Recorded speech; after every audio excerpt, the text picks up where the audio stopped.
So this morning, we talked about a proposal to change the corporate tax rate. A whole lot of questions came up about how the single sales factor works or doesn't work. And so I thought it would be helpful for you to pop on in and visit us for a little refresher. Great, thank you for popping in. Sure. So for the record, Abby Shepherd, Office of Legislative Counsel. I'm going to share my screen because I think it would be helpful. I can answer some of the direct questions, but I think it would be helpful to just take a step back and do either a quick or in-depth primer wherever you have more questions. And to remind you that there is a presentation under my name on the website. We did go over this in January, but that's sort of ancient history at this point. So this, I think, is helpful to revisit. This is within the context of the potential proposal for S56 that you went through. But that doesn't, so that would be to change the rates, but within that discussion, what is the tax base? I think this presentation will really help direct some of your questions, maybe preemptively answer some of those questions. So I just want to share my screen.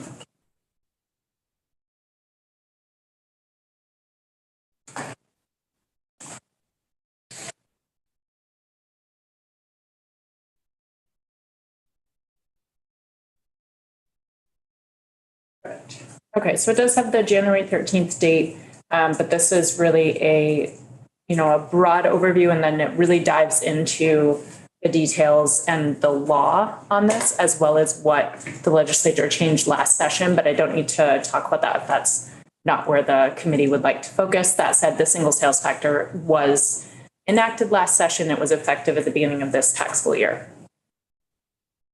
So the really big picture when we're talking about corporate income tax, I know you've been hearing a lot about pass-throughs recently. So in this tax type, we're talking about C corporations. The tax base is Vermont net income. So that's what I'm going to dive into today. One of the ways that this tax is structured.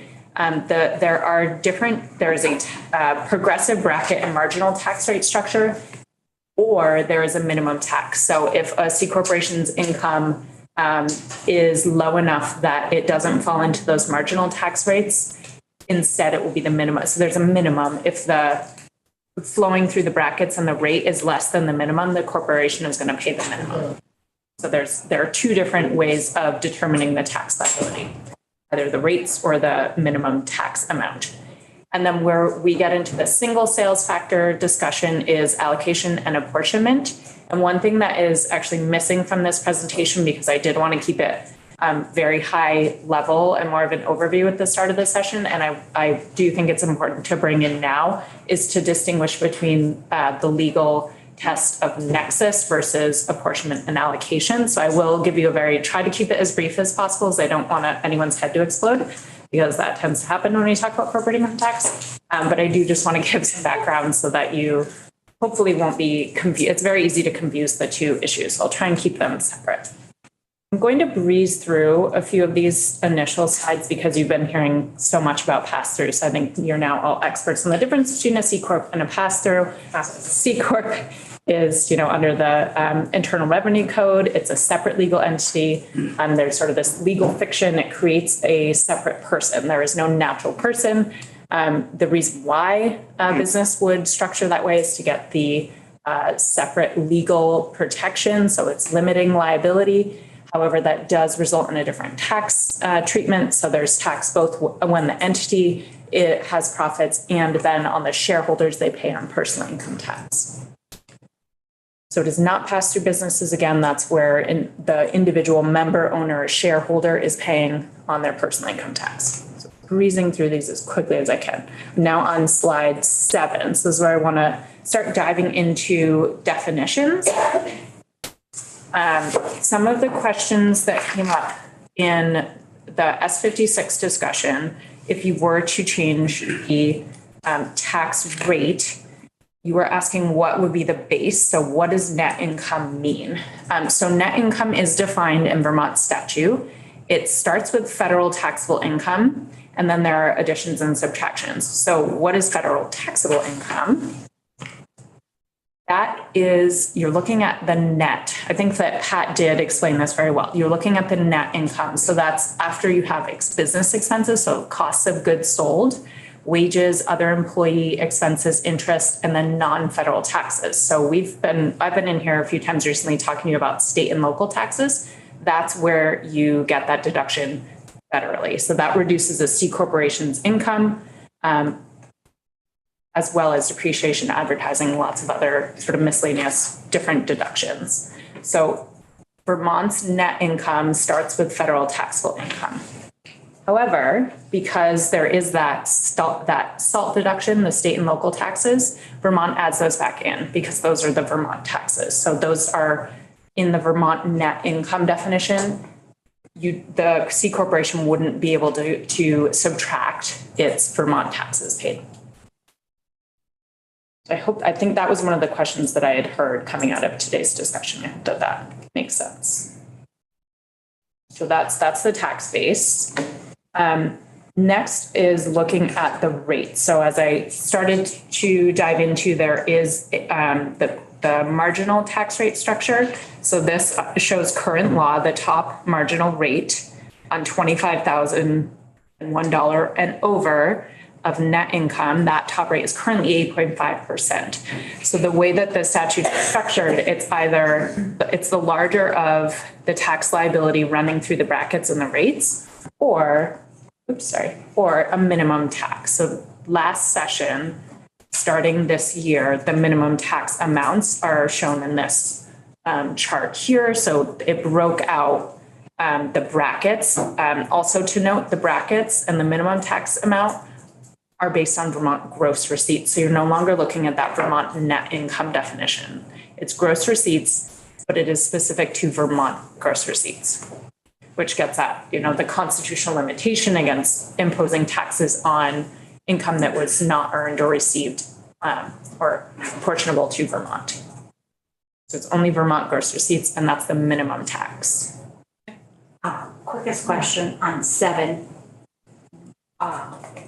Other employee compensation expenses. Does that mean all the benefits that an employee has? Like most of them. Or life insurance? Generally, yes. Educational expenses, they're Childcare? Just so I know. If they're helping me. I just want to know. not necessarily. So they need to be laid out in statute. So it depends. Okay. But most of them are generally deductible. But for example, I know this came up several years ago, and then it was changed in the CARES Act for student loan repayment by employees. It was sort of unclear under federal statute whether that was deductible or not. That was clarified in one of the, I think it was the CARES Act, that it became deductible for a limited period of time for a limited amount. But not just because an employer is providing benefits doesn't mean they're deductible.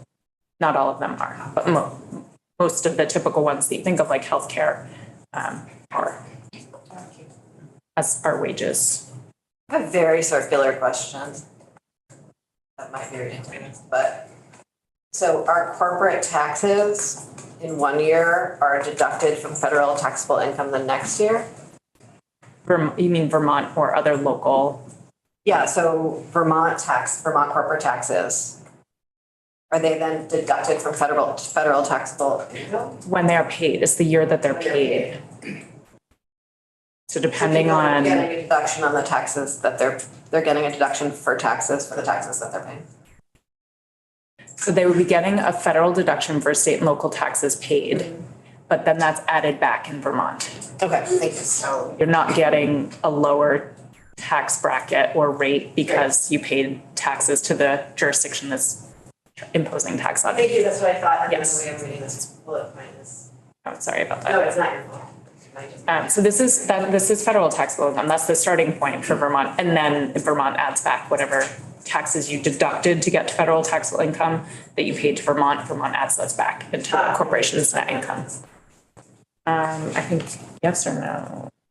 It doesn't matter. Okay, No. thanks, okay, Sorry. Was thinking more generally when I drafted this. okay, thanks.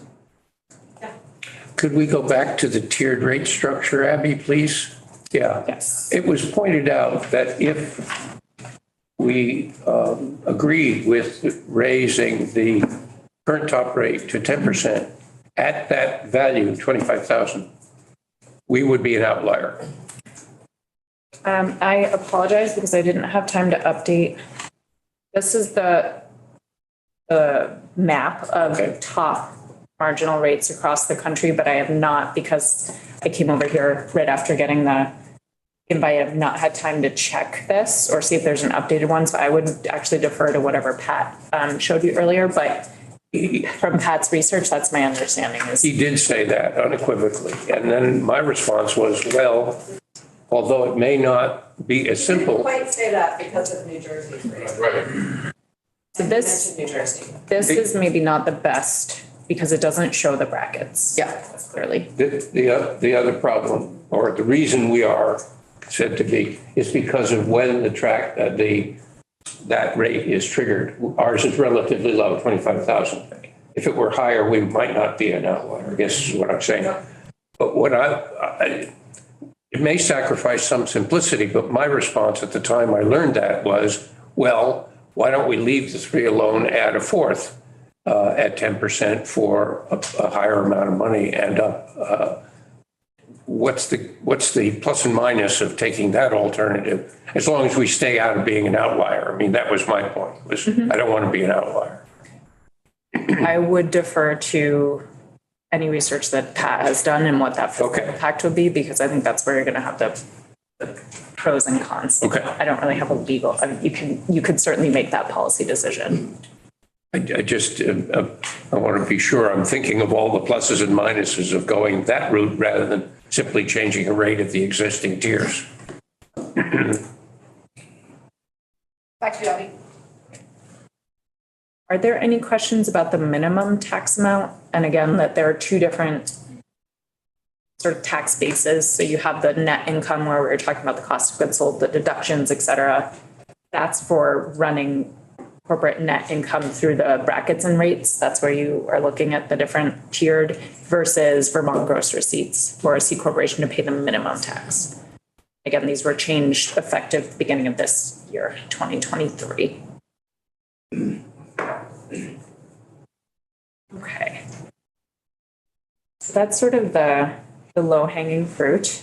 I think it's the apportionment factors where the confusion came in this morning. Yes. So I did, before I launch into talking about apportionment, I did just want to remind the committee about nexus, since those are two different legal tests that a corporation is going to look at when they're filing their return in Vermont or not filing. So Vermont corporate income tax is for taxable corporations, and this was also part of the discussion, I believe you raised this, Representative Anthony, about what is a taxable corporation, what is one of the triggers for a corporation to start considering filing in Vermont.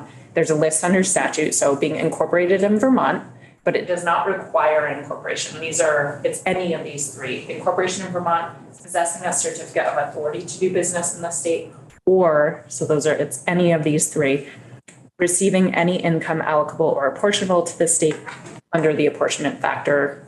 Used to be factors, is now one single factor. So taxable corporations are required to file a return and are subject to either the bracket rate, the marginal tax rate, or the minimum. And you have certain constitutional considerations. You have touched on these, the due process clause, commerce clause. There has to be a minimum connection between interstate activities and the taxing state. And there needs to be a substantial nexus, so connection between the tax activity and the taxing state. So I'm throwing all of that at you to explain what happens with C corporations when they have income both inside and outside of Vermont. That's where, if it was a registered in Vermont, only doing business in Vermont, entirely Vermont C corporation, you wouldn't have any of these questions. This is for C corporations that are multi-jurisdictional. So it does, one important note, substantial nexus under the Commerce Clause does not require physical presence. So again, multi-jurisdictional business activity, the corporation does not have to actually be physically located in Vermont. It's when the corporation is availing itself of the Vermont market. That's when you can trigger nexus. There are some exceptions, but I don't want to get too much in the weeds on that. But we'll just pause to see if there are any questions, and I'll start getting into apportionment. So I think of it as two different tests. One is, does Vermont have jurisdiction over this corporation? That's nexus. And then does Vermont have jurisdiction over the income of that corporation? So is the income, in Vermont, being earned in Vermont? So I might breeze through some of these. So there are different approaches. I might just gloss over all of these and let you read these. Was sort of a history of how Vermont requires reporting. This is more about how returns are filed. Now I'm going to get, okay, jump right into allocation and apportionment. So this is when there is a C corporation that has nexus with Vermont, but it has income in multiple states, including in Vermont. That's when you get into the apportionment formula. And historically, they were split. So you looked at property, payroll, so actual personnel and staff, humans in the state, and sales. But over the last decade, 2 decades, the trend has moved towards making sales the only factor to determine whether income can be apportioned to Vermont and taxed in Vermont. So Vermont, as part of that sort of nationwide trend, did move towards a single sales factor. So Vermont no longer weights or looks at property and payroll and compares it to sales. The only income that Vermont is looking at to determine whether any of the corporation's net income is taxable is sales. And Pat did a good job explaining it, sales into the state. So again, I apologize. I've not had a chance to see if this needs updating, but I think it's always done in January. So this should be the most recent. And I did put a big note, actually, they didn't catch that Vermont is changing in 2023. So we're not updated on this list. So this is from the Federation of Tax Administrators, and they have a lot of asterisks, so you can get some exceptions and sort of extra detail about the change to single sales nationwide. Okay. The next few slides do get into some of the nitty-gritty of determining jurisdiction over apportionment and how corporations are treated under 2 different methods, but I'm not sure that you want to get into that detail, but I'd be happy to refresh your memory on those legal concepts.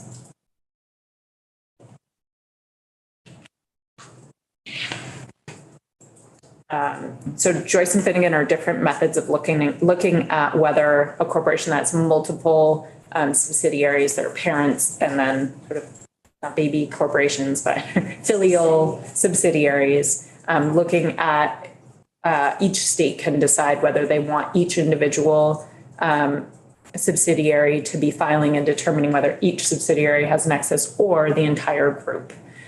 So Vermont has shifted to the Finnegan method as of this January. So once one entity in a unitary filing group has nexus, all of the entities within the group are considered to have nexus. So they will all be reporting. It doesn't necessarily mean that all of the subsidiaries' income will be allocated. They'll still have to run through the allocation and apportionment formula, but it does mean that there's more reporting. The whole group is subject to reporting. So I can maybe pause there. I'm not at that's the extent of the questions I'd understood, but I may have missed some in listening on YouTube. I can also do a brief overview of what changed. This is talking more about what changed in 2017, 2018, and then Vermont's response. These are the more overview of everything that's happened in corporate income tax in the last few years. So, would you like me to talk about what was changed last session? Would that be useful? Or I think that might help people understand it better. Yeah, thank you. Yeah, I'll refresh. okay. Okay, so the big, most relevant change to your discussion today and what you discussed around S56 is the single sales factor. So when a C corporation has sales both inside and outside of Vermont, to determine how much of the corporation's income is attributable to Vermont, only the sales will be looked at. So I believe the chair had mentioned that part of the reasoning behind that change was no longer looking at C corporations that have property and payroll in the state. That will not affect the apportionment of their income. So now it's only looking at sales into Vermont. Go ahead, Carmen. Okay, that's my question. Sales into Vermont. So let's say Tide, you go to buy some Tide, that's being sold in Vermont. Mhm. So we're not talking about the Tide sold in New Hampshire or New York.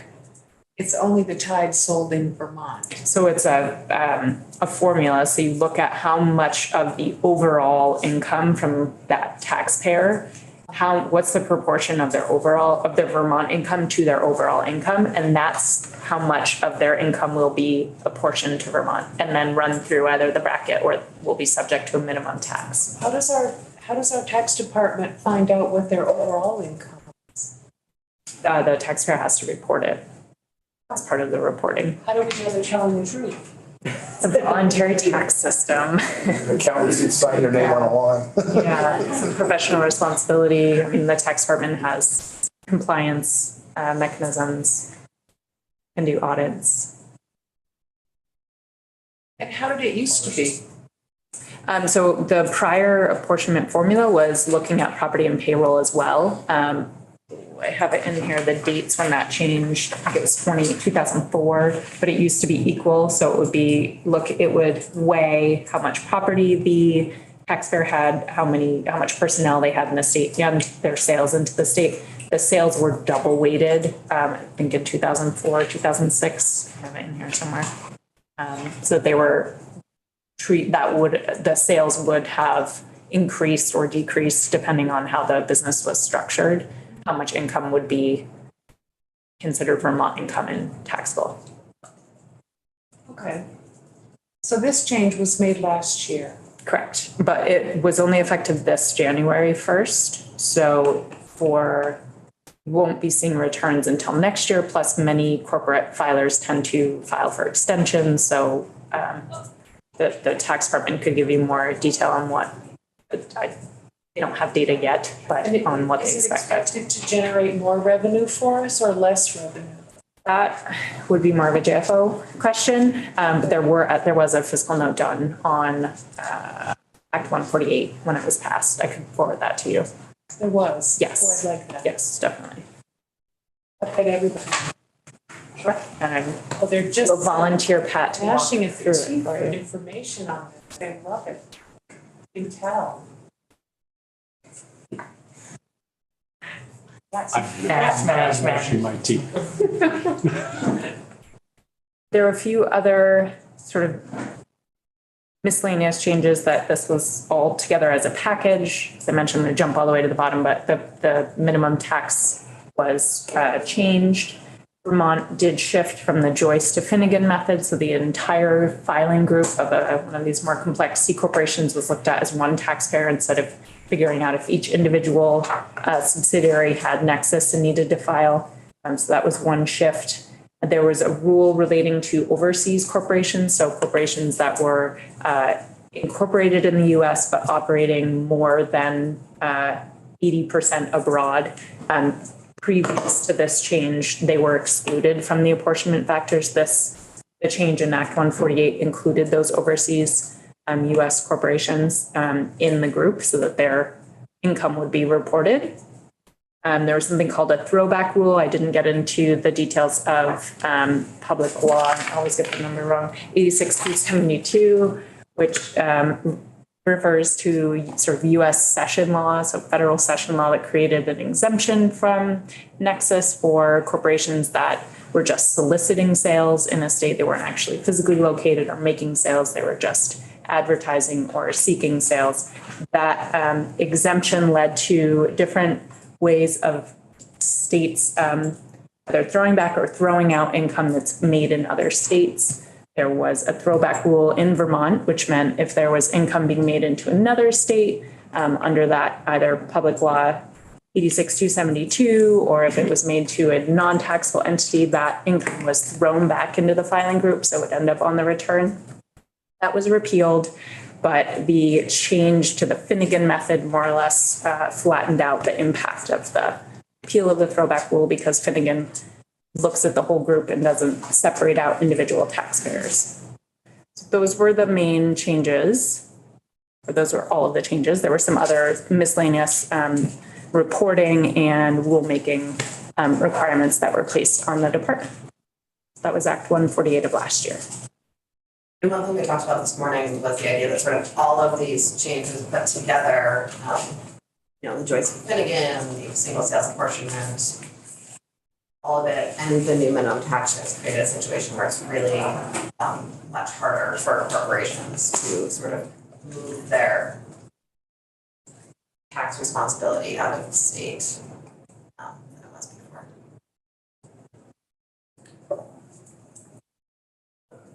Do you have anything else you want to share with us? I think we have 2 minutes left on your agenda, so yeah, Jim. We spent a long time on this stuff. And one of the net takeaways from when we finally voted on it was that it might, in the short run, reduce income to Vermont, tax income, but that over time it would probably see an increase because it would encourage more businesses to play games with it. To work here. It's much simpler, straightforward. And the object of the exercise was to encourage more corporations to work here. It's sales, just play games with us. Not corporate games, but work in our sandbox. Let's put it that way. Sure. Thank you, Abby. Really appreciate it. And it seems we have a wide range of very welcome guests to discuss the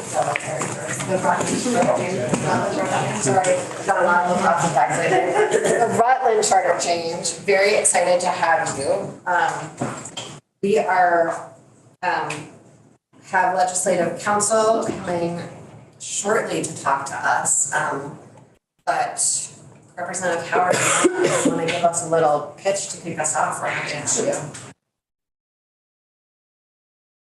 I'll be very brief.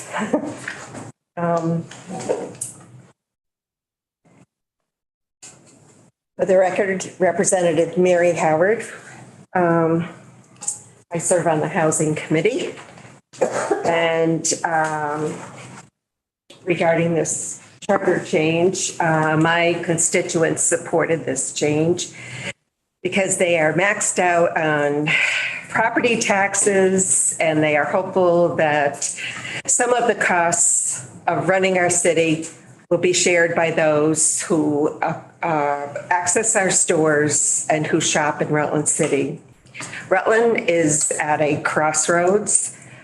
There is a new mayor and new leaders, and I would like to acknowledge Mayor Michael Dundas is here, and President of the Board of Aldermen, Michael Talbot, and Alderman, let me see, what is your name? Alderman Copley is here. Welcome to all of you. As well as other new board members.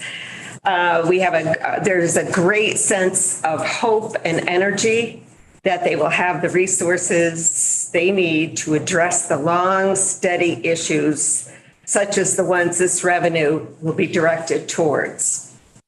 I especially urge the committee to support this charter change, and I thank you for your time, and I will turn it over to Representative Knott, who has more detail. Thank you. So, Representative Wilnott, Rutland City. So as Representative Howard mentioned, we have Rutland City's new mayor here. The mayor's race that was decided in March was a very vigorous race between two candidates, but they agreed before the race started that this issue, the 1% local options tax, wasn't a difference between them. They both supported it. They both made it clear they supported it. This had wide support on our city board of aldermen to put this question before the taxpayers, the city, the residents of the city. When it did come before us on town meeting day, city voters approved it 1,729 to 1,216. That was 25% roughly of the registered voters of the city. It's estimated that it will generate $1 million to $1.5 million a year. And as it's explained in the bill, the revenues that this tax will raise can be used in the following ways: to deposit into any capital improvement reserve fund, to reduce the deficit in any underfunded pension, and to finance the construction, reconstruction, or repair of city buildings, streets, sidewalks, or other infrastructure, or a combination of any of those. So this is something that had strong support in Rutland City. It's for dedicated purposes. Rutland City, like this state, like the country, has fallen behind on infrastructure repair. There's a lot of work to be done. And this is a means that we hope will establish some funding for that without solely burdening the residents of Rutland City. Can you remind us one more time what the vote was? Sure. So in favor, 1,729, opposed 1,216. Thank you. And what percentage of the populace voted? 25% of the registered voters. Thank you.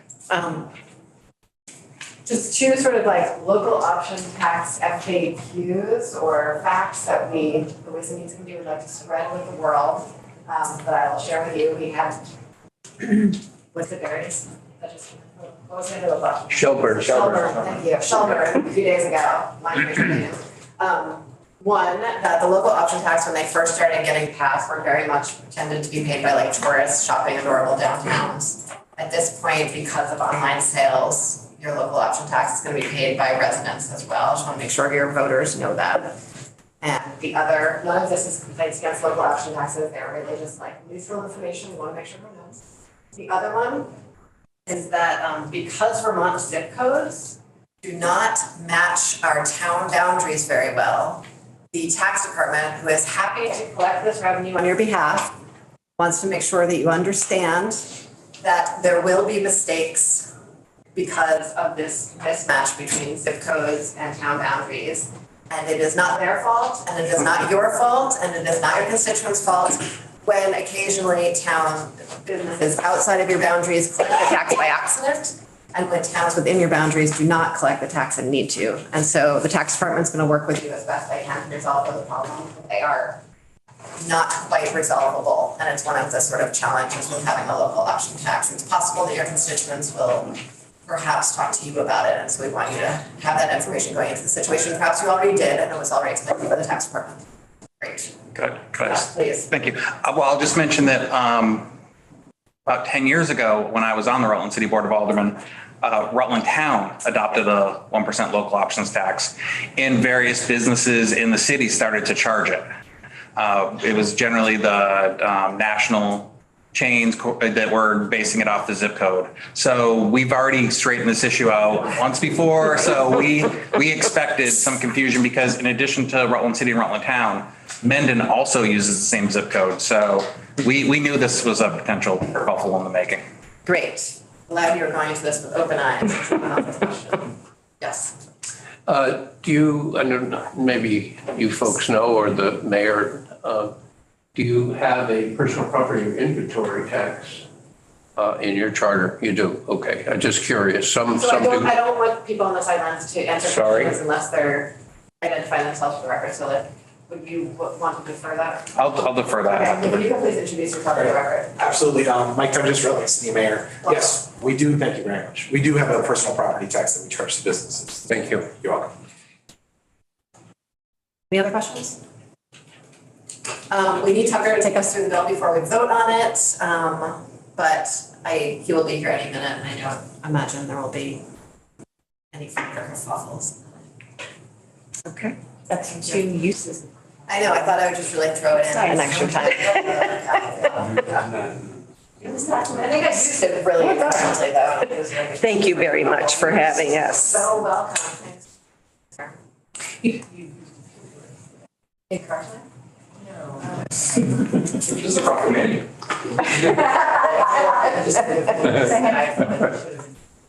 Oh, really?